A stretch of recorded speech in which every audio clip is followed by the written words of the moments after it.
नमस्कार मेरे प्यारे भाइयों, मेरे परमात्मा के प्यारे जीव हंसों।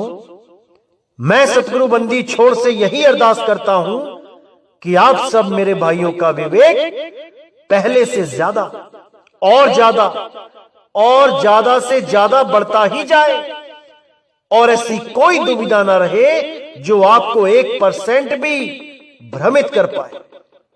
ऐसा कोई अज्ञान ना हो जो आपको 1% भी परेशान कर पाए। हर रुकावट को आप ऐसे तोड़ते चले जाओ जैसे सुनामी की लहर अपने रास्ते में आने वाली हर बाधा को तोड़ती चली जाती है। हर चीज क्रिस्टल क्लियर होती चली जाए। मैं बस यही अरदास करूंगा परमपिता परमात्मा से। तो मेरे भाइयों, जैसा कि आप लोगों के फोन आते हैं, मैसेज आते हैं, समझ में आता है कि आप हर चीज को समझ रहे हो। और बहुत से तो ऐसे भाई हैं जिनका मुझे मैसेज आता है, कॉल्स आती हैं, जो पहले तो हमसे, हमारे सत्संगों से नफरत करते थे, जो एक भी सत्संग पूरा नहीं सुन पाते थे उसको बीच में ही बंद कर देते थे। लेकिन जो गुरु का ज्ञान होता है, शब्द का बाण होता है, अगर वो एक बार दिल में लग गया तो उसके अज्ञान का नाश होना ही होना होता है। चाहे कितना ही बच के क्यों ना भाग जाए इधर उधर, जो तीर लगा है वो तो अपना काम करके ही छोड़ेगा। ऐसे भी भाई आते हैं जो शुरू में केवल एक ही सत्संग सुन के हमारे सत्संग बंद कर दिए जिन्होंने सुनना, उसके बाद 2-2, 3-3 महीने तक नहीं सुना, लेकिन उसके बाद फिर मालिक की ऐसी प्रेरणा हुई, वो जो सत्संग सुना था उसमें कोई बात ऐसी दिल में लग गई जो दोबारा सत्संग सुनने पे मजबूर हो गए। और जब दोबारा सुनना शुरू किया तब हर चीज क्लियर होती चली गई। बहुत से ऐसे फोन आते हैं, मैं अंत में रिकॉर्डिंग भी आपको सुनाऊंगा। तो मेरे भाइयों, मुद्दा यही है कि हमने सत्य को पहचानना है, सत्य को जानना है कि सत्य है क्या। क्योंकि ग्रंथों में जो भी कुछ दिया गया है वो कोड वर्ड में दिया गया है। अगर तो भेदी गुरु है जो इन कोड को खोल सकता है तब तो ठीक है, आपकी भक्ति बनेगी, आपको मुक्ति मिलेगी। लेकिन अगर इन कोड को वो गुरु खोल ही ना पाए और जो लिखा है वही मंत्र समझ के जपवा दे, तो मेरे भाई जन्म मरण का चक्कर कभी खत्म नहीं होगा। जैसे वाणियों में लिखा है ओम और सोहम, तो ये कोड लगे हैं। क्या है ओम, क्या है सोहम, ये खोल के बताना होता है, ना कि इनको मंत्र बना के जपना होता है। जो गुरु इनको जपने के लिए बोल देता है, असल में वो कोड खोल ही नहीं पाता, और जो सामने लिखा है उसी को सत्य मान के अपने शिष्यों से वो नाम जपवा देता है। खुद का भी जीवन बर्बाद कर लेता है और लाखों शिष्यों को भी नरक की अग्नि में डाल देता है। तो इसीलिए मेरे भाइयों, हर चीज को समझना है, हर चीज को पूरे ध्यान से एकाग्र होके समझना है, तभी बात बनेगी। अन्यथा गुरु धारण किया या ना किया एक ही बात हो जाएगी। जैसे आपने कहीं की टिकट ली, किसी स्टेशन से आपने घर जाने की टिकट ले ली, लेकिन अगर आपने गाड़ी ही गलत पकड़ ली तो पैसा भी गया और टिकट भी गई और समय भी गया। आप उस स्थान से तो चले लेकिन वहां नहीं पहुंच पाए जहां आपने जाना था। इसी प्रकार जो सत्य ज्ञान है वो आपको सत्य स्वरूप तक लेके जाता है। अगर आप सत्य स्वरूप में स्थित नहीं हो पाए और किसी मायावी सतलोक, अलखलोक, अगमलोक, अनामी लोक, अकह लोक में चले गए, तो जानो कि तुमने अपना सर्वनाश कर लिया। जिस चीज को प्राप्त करने के लिए तुमने गुरु धारण किया वो वस्तु वहां नहीं मिली तो कोई फायदा ही नहीं। गुरु धारण करके कोई फायदा नहीं। तो इसीलिए मेरे भाइयों, हर चीज को अच्छी तरह समझो, गहराई से समझो। एक एक वाणी का सही अर्थ बता के आपको सही रास्ता दिखाया जा रहा है। ये मौका बार बार नहीं मिलेगा। निष्पक्ष भाव से समझो, निष्पक्ष भाव से, कभी पक्षपात मत करो। सत्य देखो कि क्या है, गवाही स्वयं अंदर से आएगी, किसी से पूछना नहीं पड़ेगा कि सत्य क्या है, असत्य क्या है। तो इसीलिए मैं कहता हूं कि वाणी को अच्छी तरह समझो।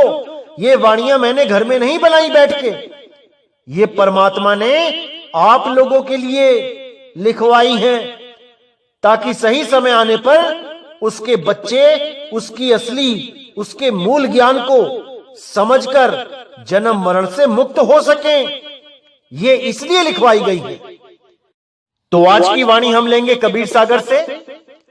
बहुत ही प्यारी वाणी है, बहुत ज्यादा विवेक जागृत करने वाली वाणी है। पूरा मन लगा के आपने समझना है, हर चीज क्लियर होती चली जाएगी।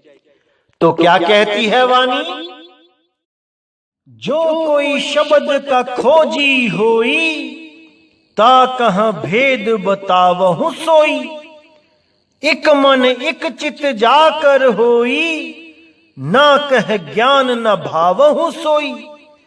यहां पर एक चिन्ह लिखा है, यहां पे चित होगा, और जहां पे भापहु लिखा है वहां भावहु होगा। तो यहां पे समझाया गया कि जो कोई शब्द का खोजी होई, जो भी परमात्मा का सच्चा हंस, सच्चा जीव, खोजी जीव, जो शब्द का खोजी है, अगर वो शब्द का खोजी है, ता कह भेद बतावहु सोई, उसको वो भेद बता देना है। इक मन इक चित जाकर होई, यानी उस भेद में, उस ज्ञान में एक मन एक चित हो जाएगा अगर, यानी पूर्ण विश्वास हो जाएगा, तब क्या होगा? ना कह ज्ञान ना भावहु सोई।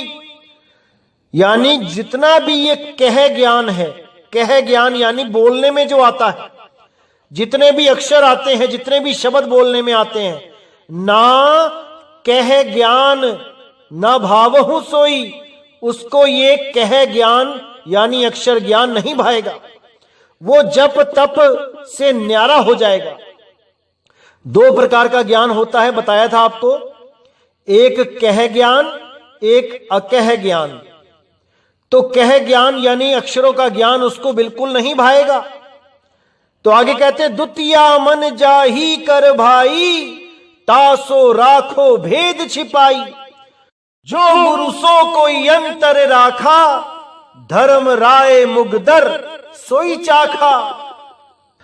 यानी द्वितीया मन, यानी जिसका मन अभी शब्द गुरु में नहीं लगा है, विश्वास नहीं हो पा रहा है उसका शब्द गुरु में, क्योंकि वो मंत्रों को ही शब्द मान के बैठा है कि मंत्र ही शब्द है, मंत्रों को जपूंगा तो मुक्ति मिलेगी।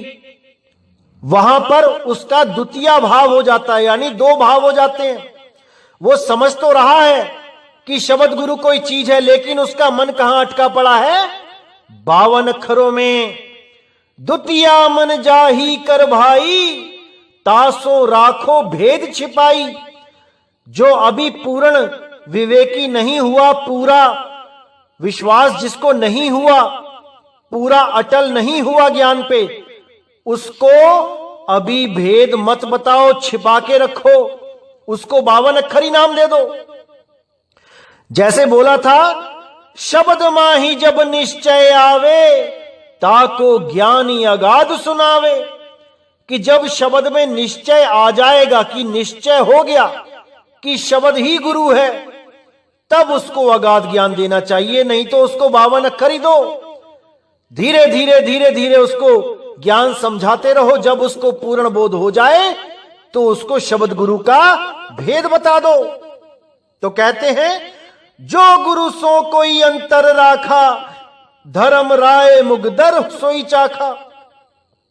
जो परमात्मा और शब्द गुरु में कोई भेद रखता है, यानी शब्द गुरु को तो मानता है कि मंत्र है, और परमात्मा को मानता है कि वो कोई आदमी है, उसी आदमी ने कोई मंत्र भाखे वही शब्द होता है।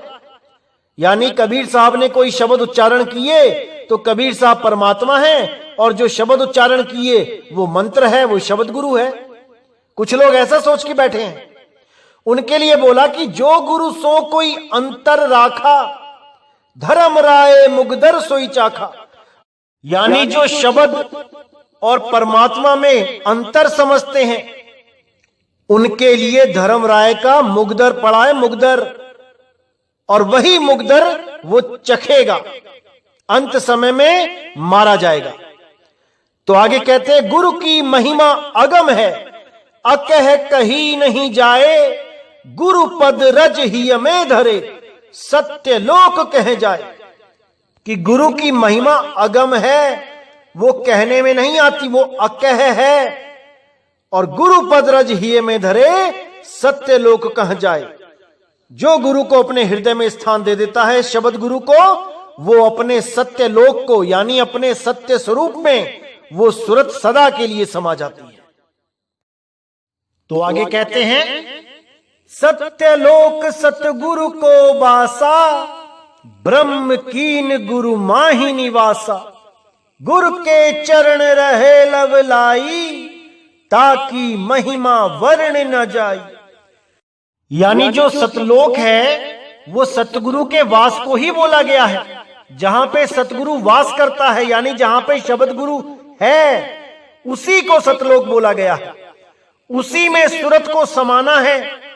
सुरत समाए शब्द में, वाको काल न खाए।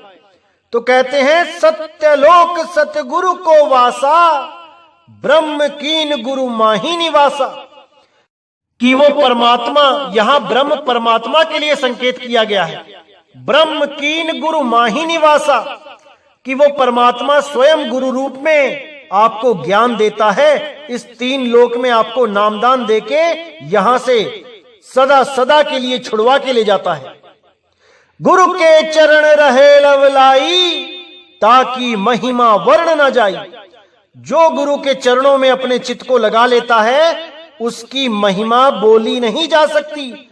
उसकी महिमा अनंत हो जाती है। उस गुरु की तो है ही है, और उस शिष्य की भी महिमा अनंत हो जाती है। क्योंकि वही शिष्य उस पीव अवस्था को प्राप्त होके एक दिन स्वयं वो गुरु रूप हो जाता है। वही शब्द हो जाता है, जिसके लिए बोला गया, शब्द हमारा तू शब्द का, सुन मत जा सरक, जो चाहे निज रूप को, शब्द ही ले परख। कि शब्द की परख कर ले भाई, अगर तूने शब्द स्वरूप होना है तो, नहीं तो देह स्वरूप ही रहेगा। यहां भी देह लेके बैठा है, किसी लोक में चला जाएगा, वहां पे भी देह का चक्कर ही पड़ा रहेगा। सतलोक जाएगा, अलख लोक जाएगा, अगम लोक जाएगा, किसी नरक लोक, स्वर्ग लोक, ब्रह्म लोक में जाएगा, गोलोक में जाएगा, शिवलोक में जाएगा। हर जगह शरीर ही मिलेगा। लेकिन अगर शब्द गुरु को चीन लेगा, तो शब्द गुरु तुझे विदेही रूप दे देगा। उसके बाद कोई शरीरों का खेल ही नहीं बचेगा। सदा सदा के लिए अजर अमर अविनाशी अवस्था में रहेगा। हमेशा के लिए विधेय अवस्था को प्राप्त कर लेगा। जिसके लिए साहिब ने कहा है, हम हैं शब्द शब्द हम माही, शब्द से भिन्न और कछु नाही। शब्द न बिन से देही, कहे कबीर हम शब्द सनेही। कि मैं शब्द सनेही हूं, उस शब्द को मानता हूं जो पैदा नहीं किया जा सकता, जिसका अंत नहीं होता। बाकी जितने भी शब्द हैं, ये सब बोल के पैदा किए जाते हैं और एक दिन इनका अंत हो जाता है। तो आगे कहते हैं, गुरु और शब्द एक कर जाना, ताकि त्रास धर्म भय माना। जो कोई यह भेद ना जाने, धर्म राय तह कहां सन्माने। यानी जो गुरु को और शब्द को एक करके जानते हैं, जिनके लिए गुरु और शब्द में कोई फर्क नहीं, कोई भेद नहीं, जो शब्द गुरु को मंत्र नहीं मानते, जो शब्द गुरु को स्वयं परमात्मा मानते हैं, ताकि त्रास धर्म भय माने। उससे तो धर्मराज भी भय मानता है। जो कोई यह भेद ना जाने, जो इस भेद को नहीं जानता है, जो शब्द गुरु की महिमा नहीं जानता है, धर्म रायता कहां सम्माने। धर्म राय उसका सम्मान नहीं करता है, उसको 84 में डालता है और मुगदर की मार चखाता है। तो आगे कहते हैं, आत्म ज्ञान जाहि कहाँ होई, ताको काल न चापे कोई। ऐसी धरण धरो धर्मदासु, भव सागर तय होए उदासु। सकल पसारा शून्य समाना, शून्य ही माही शब्द बखाना। शून्य शिखर की डोरी पावे, देह छोड़ सतलोक सिधावे। यानी हे धर्मदास, जिसको भी आत्मज्ञान हो जाता है गुरु की दया से, उस भेदी सतगुरु की दया से, ताको काल न चापे कोई, उसको काल जाल नहीं उलझा सकता। काल उसके आगे नतमस्तक हो जाता है। ऐसी धरण धरो धर्मदासु, भव सागर ते होए उदासु। यानी तुम ऐसा भाव बनाओ, अपनी ऐसी धारणा धरो कि भवसागर में यानी 3 लोक में उदास होके रहो। ये सुख दुख जितना भी है, जितना भी माल खजाना है, इसमें होते हुए भी आप उदास रहो, परमात्मा को याद करो। सकल पसारा शून्य समाना, शून्य माही शब्द बखाना। ये जितना भी पसारा दिखाई दे रहा है, जितना भी साकार दिखाई दे रहा है, ये सब निराकार में समा जाएगा एक दिन। ये सब साकार उस शून्य में समा जाएगा और सतगुरु उसी शून्य में आके उस शब्द का बखान करते हैं। वो बंदी छोड़ विदेही गुरु इसी शून्य में आके एक सतगुरु का रोल निभा के चले जाते हैं। हम इसी शून्य में फंसे हुए हैं और सतगुरु भी इस शून्य में आके हमें शून्य से पार होने का भेद बता के चला जाता है कि कैसे हम शून्य को त्याग के अपने असली स्वरूप में आ सकते हैं। तो क्या बोलते हैं, शून्य शिखर की डोरी पावे। भेद भी बता दिया उन्होंने कि शून्य की शिखर पे एक डोरी है, अगर वो डोरी तुमने प्राप्त कर ली तो तुम शून्य से परे हो जाओगे, क्योंकि ये शून्य का काम ही यही है कि बार बार जन्म और मरण को अस्तित्व में लाना। तुम्हें मरने भी नहीं देगा, एक बार मारेगा दोबारा पैदा कर देगा, क्योंकि जन्म मरण का काम ही इस ब्रह्म का शून्य का है। तो इससे निकलने का रास्ता भी बता दिया कि शून्य शिखर की डोरी पावे, देह छोड़ सतलोक सिधावे। जो शून्य शिखर की डोरी को प्राप्त कर लेगा वो इस शरीरों को छोड़ के हमेशा के लिए अपने निज स्वरूप में स्थित हो जाएगा। तो जब साहिब ने आत्मज्ञान की बात करी धर्मदास जी महाराज से, तब धर्मदास जी ने बड़े प्रेम से पूछा कि धर्मदास कह सुनो गुसाई, आत्म ज्ञान गम में नहीं पाई। आत्म ज्ञान मोहि समझाऊ, जासो सकल हंस मुक्ताऊ। कि हे बंदी छोड़, मुझे समझाओ कि आत्मज्ञान क्या होता है। मुझे आपकी बात समझ नहीं आ रही है, मैं आत्मज्ञान का गम्य नहीं पा रहा हूं, मुझे खुल के समझाओ। आत्म ज्ञान मोहि समझाओ, जासो सकल हंस मुक्ताऊं। आप मुझे खुल के बताओ आत्मा के बारे में, तभी तो मैं इन हंसों को मुक्ताऊंगा। तो कबीर साहब कहते हैं, धर्मदास ये मता अपारा, ताकर जो मैं कहूं विचारा। तब साहिब दया चितलाई, आत्म ज्ञान तुम्हें समझाई। गम्य अगम्य ज्ञान जब पावे, आत्म ज्ञान तब घट ही समावे। सत्य शब्द जब रहे समाई, सब ही ठाम लोक है भाई। शत्रु मित्र एक कर जाना, साच झूठ एक ही कर माना। साच झूठ दोनों मिट गयऊ, दिव्य ज्ञान जाके घट भयऊ। यानी हे धर्मदास, ये मता अपारा है, ये बहुत ऊंचा ज्ञान है। इसको कम विवेक वाले, कम बुद्धि वाले जीव इसको नहीं समझ पाते। ये बहुत गूढ़ ज्ञान है जिसका मैं तुम्हें विचार करवा रहा हूं। ताकर जो मैं कहूं विचारा, तब साहिब दया चितलाई, आत्म ज्ञान तुम्हें समझाई। जब परमात्मा की दया जीव पे होती है तब उसको आत्मज्ञान समझ में आता है। जैसे तुम्हारे ऊपर दया हुई है साहिब की, तभी तुम्हें यह आत्मज्ञान समझाया जा रहा है और तुम इसको समझ रहे हो।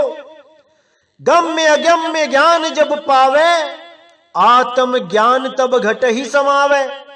सत्य शब्द जब रहे समाई, सब ही ठाम लोक है भाई।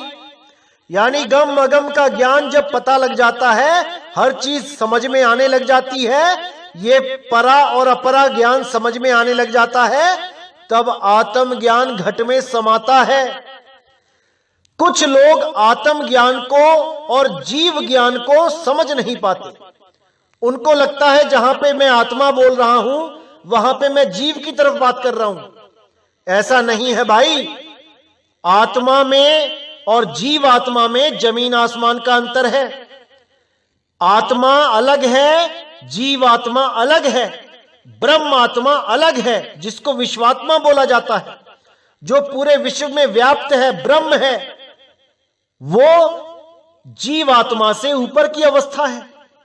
और ब्रह्म अवस्था से जो ऊपर है वो शुद्ध चैतन्य स्वरूप, आत्म स्वरूप अवस्था है, जिसको हम परम कह देते हैं, परम आत्मा। तो कुछ लोग कंफ्यूज रहते हैं कि शायद ये जीवात्मा और आत्मा को एक ही बोलता है, यानी जीवात्मा और परमात्मा को एक ही बोलता है, या आत्मा या परमात्मा को एक ही बोलता है। ऐसा नहीं है भाई। आप जब गहराई से सत्संग सुनोगे तब आपको समझ में आएगा कि जीवात्मा क्या होता है, ब्रह्म आत्मा क्या होता है, और पार ब्रह्म आत्मा जिसको शुद्ध चैतन्य स्वरूप, निज स्वरूप, अकह स्वरूप, अनाम स्वरूप, अडोल स्वरूप, अबोल स्वरूप बोला जाता है, वो कुछ अलग है, वो अलग है इनसे। तो कहते हैं जब ये गम अगम का ज्ञान समझ में आ जाता है, तब आत्म ज्ञान घट ही समावे। तब उस आत्म ज्ञान की तरफ ये जीव अग्रसर होता है। तब ये आत्म ज्ञान घट में समाना शुरू करता है, जब वो सुरत शब्द योग करना शुरू करता है। सत्य शब्द जब रहे समाई, जब सच्चे शब्द में यानी सत्य शब्द, सत्य नाम में जब रहे समाई, जब ये सुरत उसमें समाई रहेगी, सब ही ठाम लोक है भाई। यानी जितने भी ये घट हैं, आत्म घट, यही लोक बन जाते हैं, यही लोक कहलाते हैं। इन्हीं आत्म घट में सुरत समा जाती है और वो जीव अवस्था को त्याग के अपने असली आत्म स्वरूप में स्थित हो जाती है, और वही आत्म स्वरूप और परमात्म स्वरूप एकाकार हो जाते हैं, एक स्वरूप हो जाते हैं। अब तो जाए चढ़े सिंहासन, मिले हैं सारंग पानी, और राम कबीरा एक भय है, कोई ना सके पहचानी। वहां पर द्वैत रह ही नहीं जाता, वहां पर गुरु चेला भाव एक हो जाता है, जिसके लिए बोला गया है शब्द गुरु सुरत धुन चेला। तो शब्द में समा के शब्द रूप ही हो जाता है, गुरु भी और शिष्य भी। तो यहां पे जो सत्य शब्द बोला गया है, ये कोई ओम सोहम नहीं है भाई, कि सत्य शब्द यानी सत्य नाम को ओम सोहम बता दो, नहीं। सत्य शब्द है परमात्मा का असली शब्द, जिसको शब्द गुरु बोला जाता है। तो आगे कहते हैं शत्रु मित्र एक ही कर जाना, साच झूठ एक ही कर माना। साच झूठ दोनों मिट गयऊ, दिव्य ज्ञान जाके घट भयऊ। यानी उस अवस्था को प्राप्त होने के बाद शत्रु और मित्र एक से ही लगने लग जाते हैं। आपके भाव उन दोनों के लिए एक हो जाते हैं, ना तो कोई अच्छा लगता है और ना ही कोई बुरा लगता है। इसीलिए साहिब ने बोला कबीर खड़े बाजार में, सबकी चाहे खैर, और ना काहू से दोस्ती ना काहू से बैर। तो कहते साच झूठे एक ही कर माना। यहां पर बहुत गुप्त भेद है, इसको अच्छी तरह समझना है। कोई ऐसा ना सोचने लग जाए कि सच और झूठ को एक ही मान लेना है, ऐसा नहीं है। साच झूठ एक ही कर माना का मतलब है कि जितना भी अधूरा ज्ञान इस दुनिया में लिखा गया है वो भी 52 से लिखा गया है, और जितना भी सच्चा ज्ञान इस दुनिया में लिखा गया है वो भी 52 से लिखा गया है। अगर आपको आत्म अवस्था प्राप्त नहीं हुई और उसके अलावा आपको ये ज्ञान भले समझ में आ जाए कि ये सच्चा ज्ञान है और ये झूठा ज्ञान है, तब भी आप मुक्त नहीं हो सकते। वो दोनों प्रकार के ज्ञान भी एक बंधन है जब तक आपको उसका अनुभव नहीं हो गया। इसीलिए बोला कि सांच झूठे एक ही कर माना, कि चाहे झूठा ज्ञान 52 अक्षर का लेके बैठे हो, भले सच्चा ज्ञान भी 52 अक्षर का लेके बैठे हो, तब भी आपको वो आत्मज्ञान नहीं हो पाएगा। सांच झूठ दोनों मिट गयऊ, दिव्य ज्ञान जाके घट बयऊ। यानी कि सच और झूठ ये जितना भी ज्ञान है ये सब मिट जाता है जब वो आत्मज्ञान प्रकट हो जाता है। फिर जीव ये नहीं देखता कि क्या सत्य है क्या असत्य है, वो अपने अनुभव में रहता है, वो अनुभव ज्ञान में रहता है। उसको कोई फर्क नहीं पड़ता कि कौन क्या बोल रहा है, वो अपनी मस्ती में एकमेक रहता है। वो उस मालिक के साथ सदा सदा अनंत समय के लिए एक हो जाता है। इसीलिए बोला सांच झूठ दोनों मिट गए, दिव्य ज्ञान जाके घट बयऊ। तो मेरे भाइयों, हर चीज को अच्छी तरह समझना है। एक एक शब्द में इतनी गहराई है कि कोई सोच भी नहीं सकता, लेकिन मालिक की दया से आपको हर चीज समझाई जा रही है। बिल्कुल पक्षपात नहीं करना है, एक एक शब्द को अपने अंतर मन में बैठा लेना है और पूरा दिन निर्णय करना है कि क्या सत्य है क्या असत्य है। सत्य को पकड़ के सत्य के पास चले जाना है और उस आत्म अनुभव को प्राप्त करना है, जिसको प्राप्त करने के बाद ही आपका जन्म और मरण सदा के लिए खत्म हो जाएगा। तो मेरे भाइयों, पूरा विचार करना है, पूरा विचार करना है, तभी यह ज्ञान समझ में आएगा। तो इसी के साथ मुझे विदा करें और अगला सत्संग बहुत जल्दी आएगा और आपके जितने भी सवाल हैं सबका जवाब उन्हीं सत्संगों में मिल जाएगा। तो मुझे विदा करें। जय गुरु बंदी छोड़ बैराग साहिब, जय गुरु बंदी छोड़ साधु शरण साहिब, जय गुरु बंदी छोड़ बाबा मदन साहिब, बाबा नानक साहिब, गुरु अंगद देव साहिब, मेरे धर्मदास जी, मेरे पलटू साहिब, मेरे भीखा जी, मेरे सब संत। जय जय सतगुरु बंदी छोड़ सतगुरु सत्य कबीर साहिब की सदा ही जय हो, सदा ही जय हो। मेरे मालिक की साहिब बंदगी सतनाम।